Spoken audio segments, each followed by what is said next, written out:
안녕하세요. 글로벌 시대의 세계 시민 파트를 함께할 배한울입니다. 지난 시간에는 세계 시민이 무엇인지를 살펴보았습니다. 우리가 함께 지구에 살고 있는 다양한 사람들에 대해 알아보고 함께 살아가기 위해 노력하는 국제기구에 대해 알아보았습니다. UN을 필두로 진행되는 세계 시민으로 살아가기 위한 개발 목표인 MDGs와 SDGs의 추진 배경 및 목표도 함께 알아보았죠.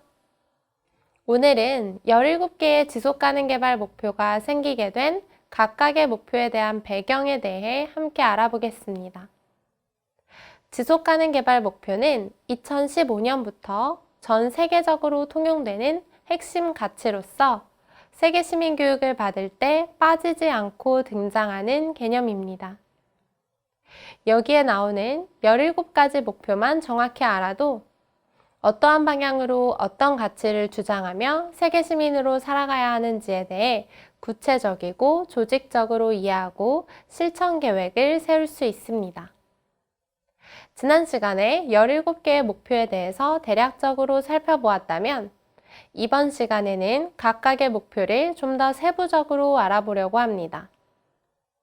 어떤 것이 지속가능 개발 목표인지 아는 것도 중요하지만 그것이 나오게 된 사회적인 상황을 알고 있으면 각각의 목표를 이해하고 실천 목표를 세우는데 효과적이겠죠? 하나씩 살펴볼 때에 어떤 것이 첫 번째에 나오고 어떤 목표로 이어지는지 상호 어떻게 관련이 될지도 생각해 보시면서 내용을 들으시면 종합적으로 이해하는 데 도움이 될 것입니다. 그럼 첫 번째 목표부터 살펴보겠습니다. 1. 빈곤 퇴치. 모든 곳에서 모든 형태의 빈곤 종식. 2000년 이래 세계 빈곤율은 절반으로 낮아졌지만 개발도상국의 10명 중 1명은 여전히 하루에 1.9달러, 한화 약 2,300원의 국제 빈곤선, 최저 생활비 이하 생활비로 살고 있으며 일일 금액보다 더 적게 버는 사람은 수백만 명 이상 존재한다고 합니다. 빈곤 문제는 동아시아, 남동아시아 지역에서 두드러진 진척을 보였으나 사하라 이남 아프리카 인구의 42%에 해당하는 사람들은 여전히 극심한 빈곤으로 고통받고 있습니다. 빈곤은 지속적인 생계를 보장하기 위한 수입과 자원의 부족에 그치지 않는 그 이상의 결핍을 의미하며 여기에는 기아와 영양실조, 교육 및 생활 서비스에 대한 제한, 사회적 차별과 배제, 의사결정 참여의 제약 등이 포함됩니다.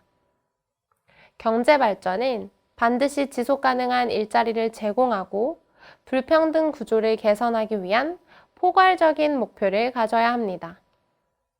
사회적 보호 체계는 재난 위험이 있는 국가들의 고통을 완화하고 경제적 위기 극복을 위해 지원이 필요하며 고통받는 사람들의 대응력을 강화시키고 궁극적으로 절대 빈곤 지역의 극심한 빈곤을 종식시키는 데 도움이 될 것입니다.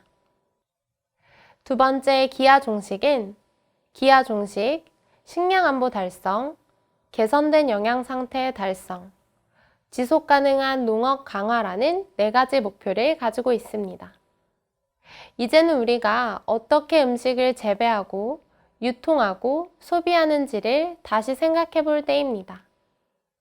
잘 구조화된 방법으로 진행한다면 농업, 임업, 어업은 모든 사람에게 영양가 있는 음식을 제공할 수 있고 상당한 수준의 소득을 창출할 수 있으며 동시에 국민 중심의 농촌 발전을 지원하고 환경을 보호할 수 있습니다.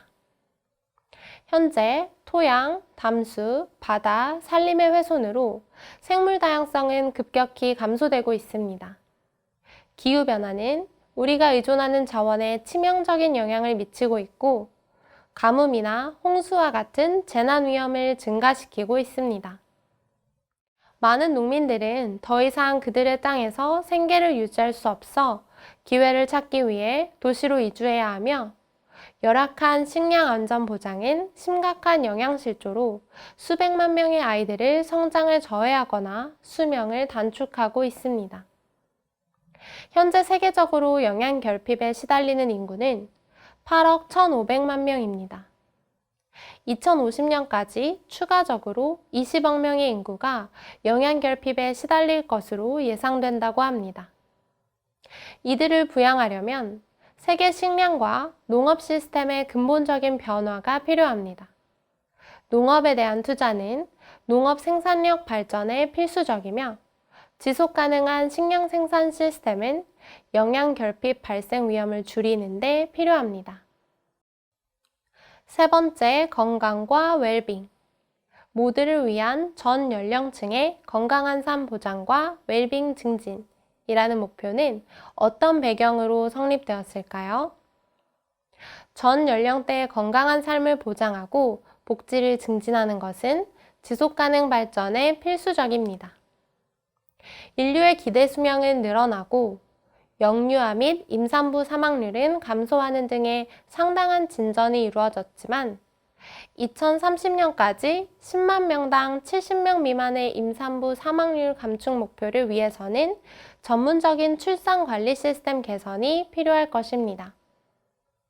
2030년까지 비전염성 질병으로 인한 조기 사망률을 3분의 1로 줄이는 목표를 달성하기 위해서 요리 중 맑은 기름 사용을 위한 효율적인 기술 장려와 담배 위험에 대한 교육 제공이 필요합니다. 다양한 질병을 완전히 퇴치하고 지속적으로 발생하는 건강 문제를 해결하기 위해서는 많은 노력이 필요합니다. 의료 시스템에 대한 보다 효율적인 자금 지원, 개선된 위생 및 위생법, 의료 서비스 접근성 확대, 환경오염 방지에 대한 정보 제공 등에 중점을 둠으로써 수백만 명의 생명을 살리는 데 상당한 진전을 이룰 수 있습니다. 네 번째, 양질의 교육. 모두를 위한 포용적이고 공평한 양질의 교육 보장 및 평생학습 기회 증진은 다음과 같은 목표로 성립되었습니다. 질 높은 교육을 받는 것은 지속 가능한 발전을 위한 토대입니다. 포괄적인 교육의 제공은 삶의 질을 향상시키는 것 외에도 현지인들이 국제 현안에 대한 혁신적인 해결책을 찾는 데 필요한 창의적 사고를 갖추도록 도울 수 있습니다. 현재 2억 6,500만 명 이상의 아동이 학교를 중퇴했고 그들 중 22%는 초등학생밖에 안 되는 나이라고 합니다. 게다가 학교에 다니는 아동들조차 읽기와 수학에 있어서 기본적인 능력이 부족합니다. 지난 10년 동안 전 과정 교육에 대한 접근성 확대와 여성의 학교 입학률을 높이기 위한 주요 진전이 이루어졌습니다. 기본적인 문맹 퇴치는 비약적으로 높아졌지만 보편적인 교육 목표 달성과 진전을 이루기 위해서는 더 많은 노력이 필요합니다. 남녀 아동 사이의 초등교육 평등성은 달성했지만 교육 전 과정에서 그 목표를 달성한 국가는 거의 없는 것에서도 비춰볼 수 있습니다. 양질의 교육이 부족한 이유는 훈련된 교사의 부족과 빈약한 학교 시설, 농촌 아이들의 상대적으로 부족한 기회 등 자본 문제와 연결되어 있습니다. 가난한 가정의 아이들에게 양질의 교육을 제공하기 위해서는 교육 장학금, 교사 연수 워크숍, 학교 건축과 수질 개선, 학교 전기 설비 등에 대한 투자가 필요합니다. 다섯 번째, 양성평등. 성평등 달성과 모든 여성 및 여아의 자력화. 새천년 개발 목표 MDGs의 보편적 초등교육 달성 목표에서 모든 어린이의 초등학교 졸업 보장을 포함하여 양성평등과 여성의 권익에 대한 진전을 이루었지만 여성 및 소녀들은 세계 각지에서 차별과 폭력을 계속적으로 겪고 있습니다. 양성평등은 인간의 기본적 인권일 뿐만 아니라 평화와 번영을 추구하는 지속가능 세상에 필요한 필수 토대입니다. 15세에서 49세 사이의 여성 5명 중 1명에 해당하는 수가 조사 일자로부터 12개월 이내에 친밀한 파트너에 의해 물리적 폭력 또는 성폭력 피해를 당한 경험이 있다고 진술했고, 현재 49개국은 가정폭력으로부터 여성을 보호하는 법을 가지고 있지 않습니다. 지난 10년 동안 아동결혼은 감소하는 추세이며 해로운 관습인 여성 성기 절제술, 여성 할애는 30% 감소하는 등 진전은 있었으나 이러한 관행을 근절하기 위해서는 더욱 강도 높은 노력이 필요합니다. 여성 및 소녀들에게 교육, 건강관리, 양질의 일자리 제공과 정치적, 경제적 의사결정 과정의 참여 확대는 지속가능한 경제와 사회, 그리고 인류에게 전반적인 이익을 가져다 줄 것입니다. 직장 내 여성의 평등에 관한 새로운 법 체계를 마련하고 여성을 대상으로 한 유해 관행을 근절하는 것은 전 세계 많은 나라에서 성차별을 종식시키는 데 있어 매우 중요한 역할을 할 것입니다. 6번째, 물과 위생. 모두를 위한 물과 위생 설비에 대해 가용성과 지속 가능한 유지 관리 보장. 안전한 물과 건전한 담수 생태계 관리는 인류 건강에 필수적이며 이를 달성하기 위한 충분한 양의 신선한 물이 지구상에 존재합니다. 하지만 경제난이나 열악한 사회 기반 시설 때문에 어린이들을 포함한 수백만의 사람들이 물 부족이나 위생 문제로 인한 질병으로 매년 사망하고 있습니다. 또한 물 부족, 수질 악화, 부적절한 위생시설로 인해 전 세계 빈곤 가정의 식량 안보, 생계수단 및 교육기회에 부정적인 영향을 미치고 있습니다. 현재 20억 명 이상의 사람들이 담수 고갈의 위험을 안고 살고 있으며 2050년까지 최소한 4명 중 1명은 만성적이고 반복적인 물 부족의 영향을 받으며 살게 될 것입니다. 이는 최빈국 중 일부 국가의 고통을 가해 국민들의 배고픔과 영양결핍을 악화시킬 것입니다. 다행히도 지난 10년 동안 식수와 위생에 관한 상당한 개선이 이루어져 현재 전 세계 인구의 90% 이상이 개선된 식수 공급원에 접근하고 있다고 합니다. 수질 환경 향상 및 공급 접근성을 개선하기 위해서 사하라 사막 이남, 아프리카, 중앙아시아, 남아시아, 동부아시아 및 동남아시아의 여러 개발도상국에서는 지역의 수생태계 및 위생시설 관리에 대한 투자를 확대해야 합니다. 7번째, 깨끗한 에너지. 모두를 위한 적정 가격에 신뢰할 수 있고 지속 가능하며 현대적인 에너지의 접근을 보장하자. 에너지는 오늘날 세계가 직면하고 있는 주요한 도전과 기회의 핵심입니다. 일자리, 안보, 기후변화, 식량 생산 또는 소득 증대를 위해서는 에너지 이용이 필수적입니다. 이 목표를 향해 노력하는 것은 다른 지속 가능한 발전 목표와 연계되기 때문에 특히 중요합니다.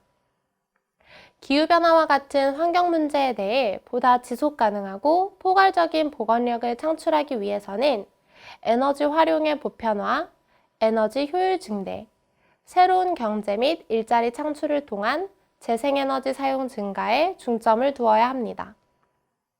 현재 30억 명의 사람들이 청정한 조리기구를 이용하지 못해 대기오염의 위험에 노출되어 있고, 또한 10억 명 미만의 사람들은 전기 없이 생활하고 있으며 그들 중 50%는 사하라 이남 아프리카에서 발견된다고 합니다. 다행히도 지난 10년 동안 물, 태양열, 풍력 발전 기술을 통해 재생 가능한 전기를 사용하고 GDP 단위당 사용되는 에너지 사용률의 진전이 있었다고 합니다. 그러나 당면 과제는 해결되지 않고 있어 청정연료와 기술 접근성을 더 높여야 하며 건물, 운송 및 산업의 최종 에너지로 재생에너지를 통합하기 위해 더 많은 발전이 이루어져야 합니다. 에너지에 대한 공공, 민간 투자도 증가해야 하며 국제적인 에너지 시스템 변화를 위해 규제 체제와 혁신적인 비즈니스 모델에 중점을 둘 필요가 있습니다. 8번째, 양질의 일자리와 경제 성장. 모두를 위한 지속적, 포용적, 지속 가능한 경제 성장, 생산적인 완전 고용과 양질의 일자리 증진. 5.7%의 세계 실업률 속에서 전 세계 인구의 절반은 여전히 하루에 약 2달러의 돈으로 살아가며 직업을 갖는 것이 가난으로부터 탈출할 수 있는 능력을 보장하지는 않고 있습니다. 더디고 불균등한 진보는 우리에게 빈곤 퇴치를 목표로 경제적, 사회적 정책을 제고하고 재조정할 것을 요구합니다. 계속되는 일자리 부족, 불충분한 투자, 그리고 소비 과소화는 민주사회에 기반을 둔 사회자본의 침체로 이어진다고 합니다. 전년 대비 전 세계 1인당 연평균 GDP 성장률은 증가했지만 여전히 개발도상국에서는 성장 속도가 저조하며 많은 국가들이 2030년까지 7% 성장률 목표에서 멀어지고 있습니다. 또한 노동 생산성 감소와 실업률 상승으로 인한 임금 하락으로 생활 수준이 떨어지고 있습니다. 지속 가능한 경제 성장은 환경을 해치지 않으면서도 경제를 부양하는 양질의 일자리를 가질 수 있는 조건을 필요로 합니다. 전체 근로연령 인구의 일자리 기회와 양질의 근로 조건의 필요와 소득 관리, 자산 저축, 생산 투자를 위해서는 금융 서비스에 대한 접근성이 강화되어야 합니다. 무역, 은행, 농업 기반 시설에 대한 노력이 수반되어야 빈곤 지역의 생산성을 높이고 실업률을 낮추는 데 도움이 될 것입니다. 9번째, 산업, 혁신과 사회 기반 시설. 보건력 높은 사회 기반 시설을 구축하고 포용적이고 지속 가능한 산업화 증진 및 혁신을 장려한다. 교통, 관계, 에너지, 정보 및 통신기술 등 인프라에 대한 투자는 많은 국가에서 지속 가능한 발전을 달성하고 지역사회에 힘을 실어주기 위해 중요합니다. 생산성 및 소득 증대, 건강 및 교육 향상은 기반시설에 대한 투자를 필요로 한다는 것은 오래전부터 인식되어 왔습니다. 제조업은 경제성장, 고용, 사회 안정성의 주요한 원동력입니다. 북미와 유럽에서 1인당 4,500달러의 제조업 가치가 부과되었고 최빈 도상국의 경우 100달러 정도인 것으로 나타났습니다. 고려해야 할 다른 중요한 요인은 제조 과정의 이산화탄소 배출입니다. 지난 10년 동안 많은 나라에서 탄소 배출량이 감소했지만 감소 추세가 전 세계적으로 이루어지지는 않았습니다. 기술 진보는 자원과 에너지 효율성 증대와 같은 환경 목표를 달성하기 위한 노력이 수반되어야 합니다. 기술과 혁신이 없이는 산업화가 일어나지 않으며 산업화가 없다면 개발이 이루어지지 않을 것입니다.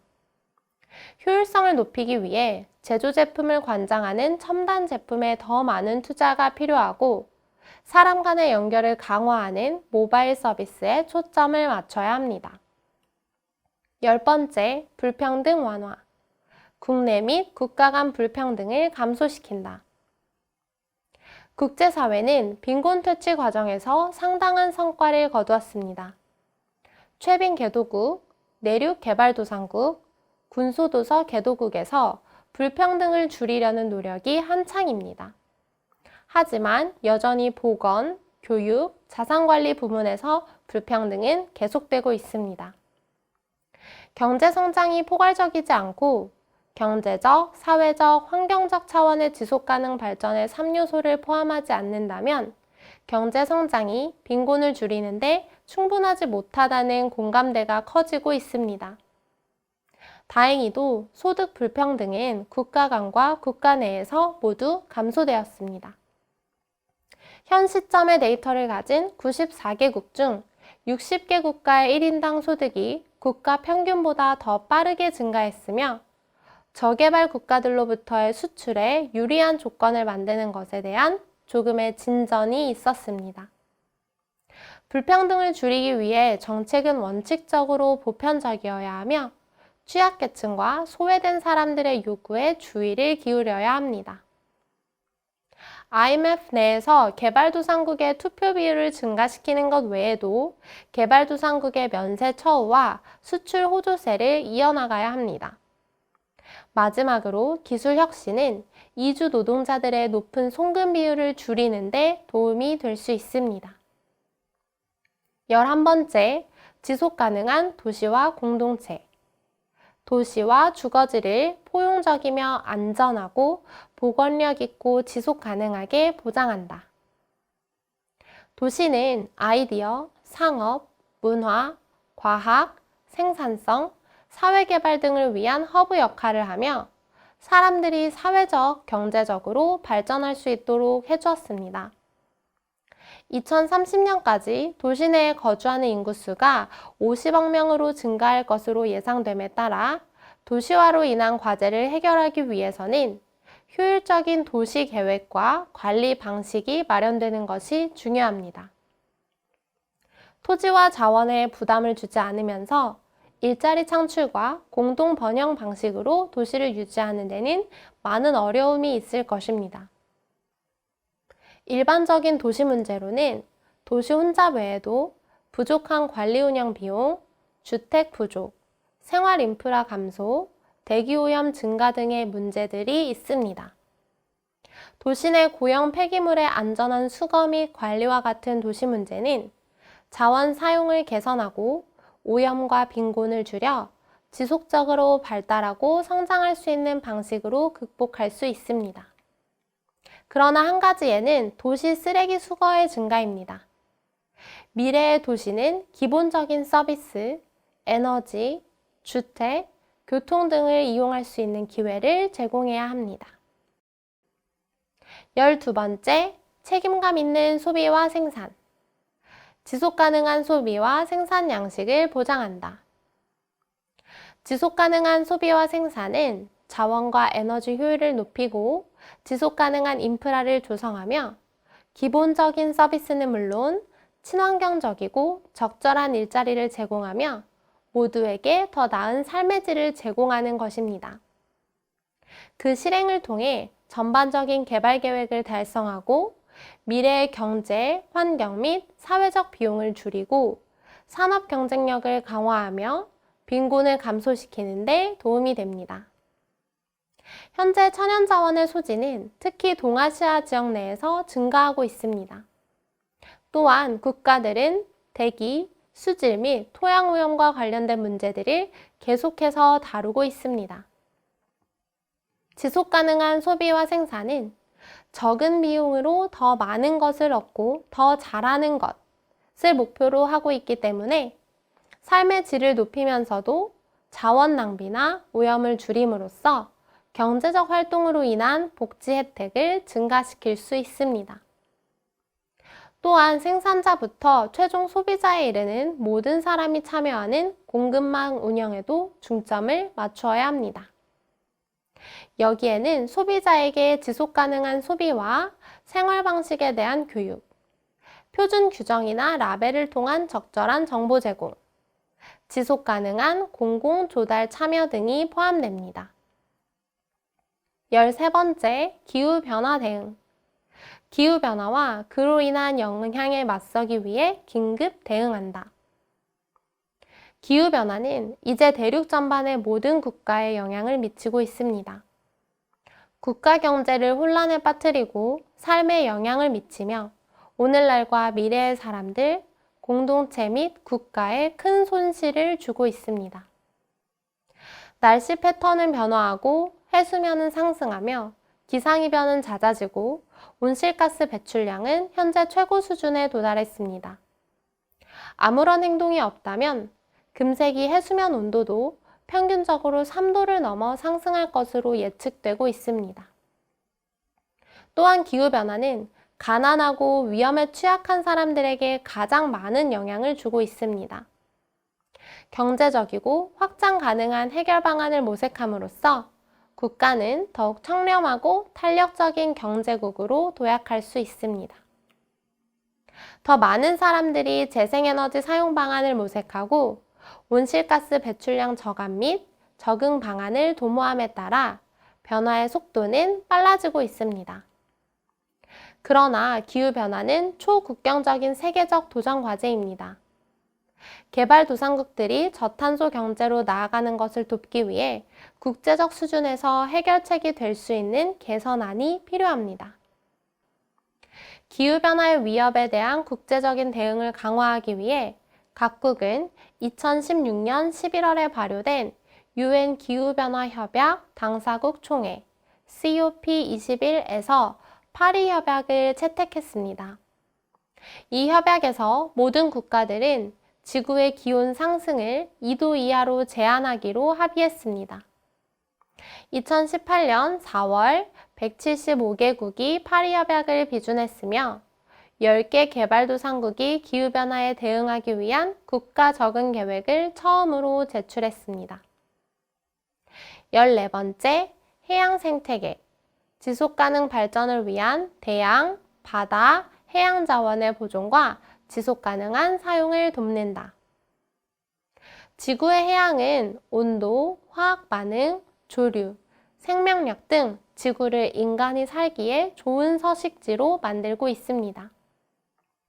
빗물, 식수, 날씨, 기후, 해안선, 음식, 심지어 우리가 숨쉬는 공기의 산소까지도 결국 바다에 의해 제공되고 규제됩니다. 역사를 통틀어 대양과 바다는 무역과 수송의 필수적인 통로였습니다. 이 필수적인 글로벌 자원을 신중하게 관리하는 것은 지속가능한 미래의 핵심입니다. 그러나 현재는 오염으로 인해 연안해가 계속 악화되고 있고 해양 산성화는 생태계와 생물 다양성의 기능에 악영향을 미치고 있습니다. 이것은 또한 소규모 어업에까지도 부정적인 영향을 미치고 있다고 합니다. 해양보호구역은 효과적으로 관리되고 자원이 풍부해야 하며 남획, 해양오염 및 해양 산성화를 줄이기 위한 규제를 마련해야 합니다.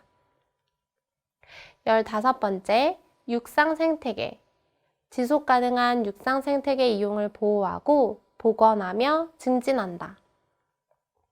산림을 지속가능하게 관리하고 사막화를 방지하며 토지 황폐화를 복구하고 생물 다양성 손실을 중단한다.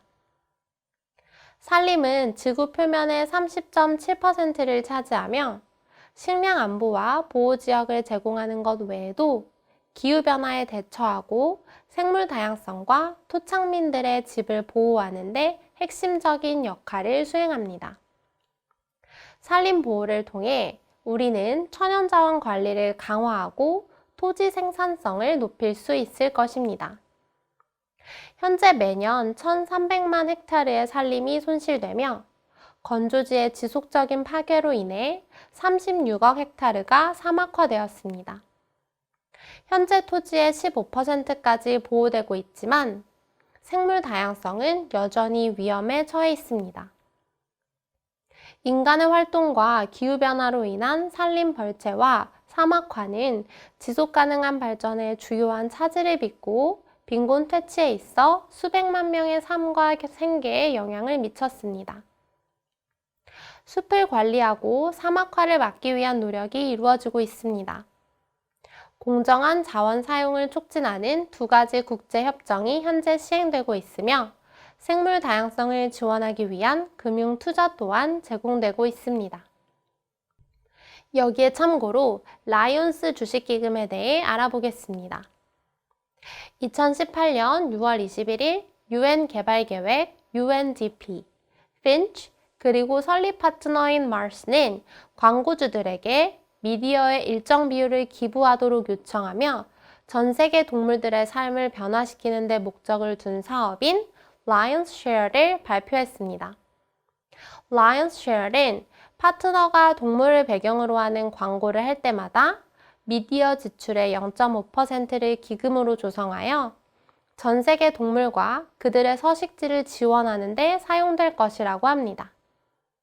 기금은 유엔과 시민사회단체가 시행하는 다양한 야생동물 보호와 동물 복지 프로그램에 투자되는 돈으로 3년 이내에 연간 100만 달러 모금을 계획하고 있다고 합니다. 16번째, 평화, 정의와 제도. 지속가능 발전을 위한 포용적인 사회를 증진하고 모두를 위한 정의의 접근을 제공하며 모든 수준에서 효과적이고 책임성 있고 포용적인 제도를 구축한다.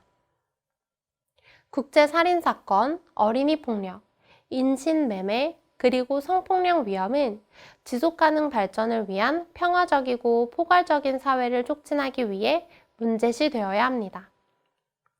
이를 해결하는 것은 모두를 위한 정의에 대해 접근성을 제공하고 모든 단계에서 효과적이고 책임있는 기관을 건설할 수 있는 길을 열어줍니다.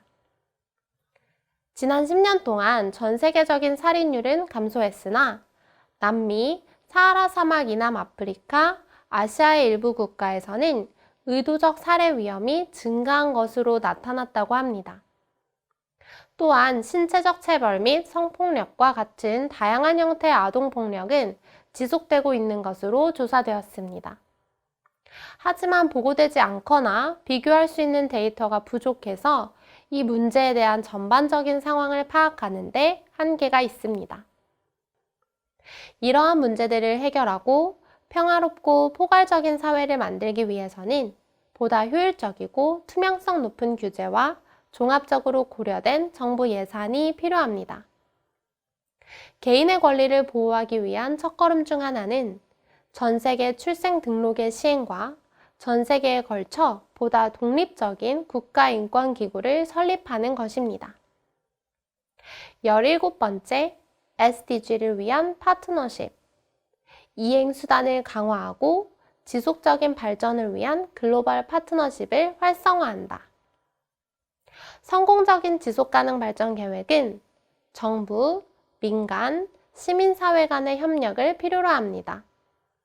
원칙과 가치, 비전 및 인류와 지구를 중심으로 하는 공동 목표를 바탕으로 한 이러한 포괄적인 파트너십이 전 세계적, 지역적, 국가적, 지역 차원에서 필요합니다. 지속가능 발전 목표를 달성하기 위해서는 수조 달러의 민간 자원의 힘을 바탕으로 지금의 문제에서 전환하고 하나가 되기 위해 개방하기 위한 긴급 조치가 필요합니다.